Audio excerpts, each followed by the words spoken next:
I Am Your President. This is a political simulator that was released a few days ago on Steam. I'm going to be doing a quick-fire review of this game and telling you my honest opinions. So thank you very much to the developers for giving me a key to review.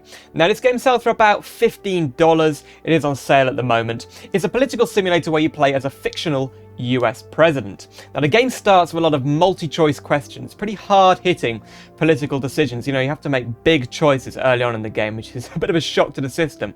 But don't worry, I'm not going to talk about any of my own political views in this video. I don't think that's important. You play from the first person's perspective in the Oval Office in the White House, where you do your work and you sign laws. You can also interact with projects like healthcare and military projects. There's a world map where you conduct diplomacy. Sometimes you have to do things like give press conferences and manage your cabinet. In fact, you have to, the cabinet members who like you can put in your inner circle, and somehow that adds a boost to your character, your stats in the game.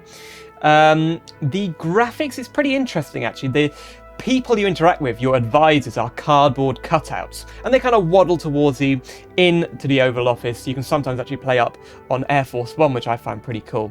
But that kind of cardboard cutout thing, it's where you realise this game isn't necessarily a serious political simulator.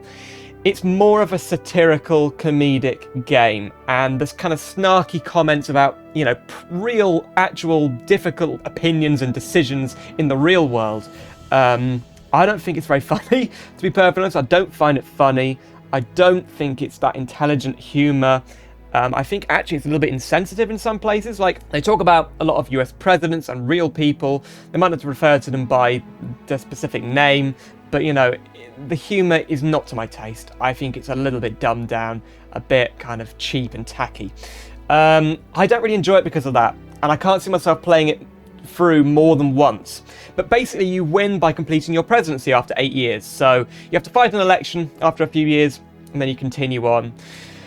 You can lose by breaking your promises that you make at the start of the game, and that kind of happens because there's loads of stats you have to control. You've got things like public opinion, the economy, industry, the military, diplomacy. If any of those go below a certain level, you lose. And the difficulty is, you know, it's very difficult. There's kind of a massive learning curve. The game is being updated. It's just a few days after release, like 5-6 days after release. They have already updated it twice. And one thing they did do is add the option of a third custom party. So you might know in America, the Republicans and the Democrats are the main parties. Originally when the game came out, they didn't have a third party option. I guess because it's not perhaps very relevant to the US political system, but they did give you that option now. So it is more of like a sandbox kind of game where you can create your own party now.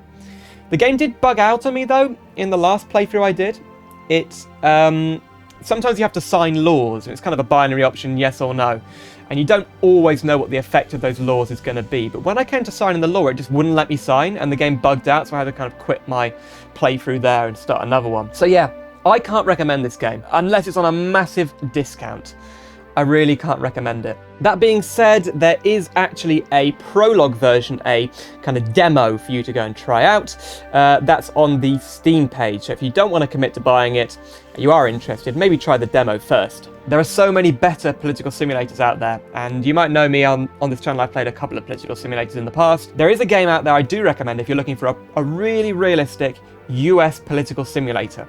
It's called The Political Process. It's a little bit cheaper, and you literally start from the lowest level of US politics. You like a, I don't know, on the school board or something, an elected position on a school board, and you rise up the ranks to, like, you know, House of Representatives, Senator, and then President eventually. It's not as graphically appealing as I Am Your President, but I think it is a way better and more sensitive and mature representation of US politics in a simulator game. So that is I Am Your President. It's available on Steam, about $15.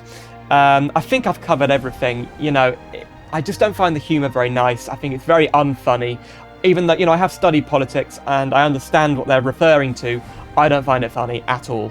So it's really off-putting to me. Another thing, of course, I don't know where the developers are from, but some of the grammar in the game, in the English, is not perfect, which makes it very hard to understand.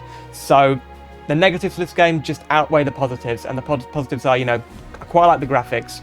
It's quite a good idea. It's quite an interesting idea to play as a first-person perspective as a president. but can't recommend it. I'm sorry, guys. But yeah, if you want to see another of my videos, click the video on screen right now. I think you'll enjoy it. Thank you so much for watching. I'll be checking out, I'll do more quickfire reviews maybe in the future of different sim games. So yeah, thank you for watching, and I'll see you soon for some more simulator adventures.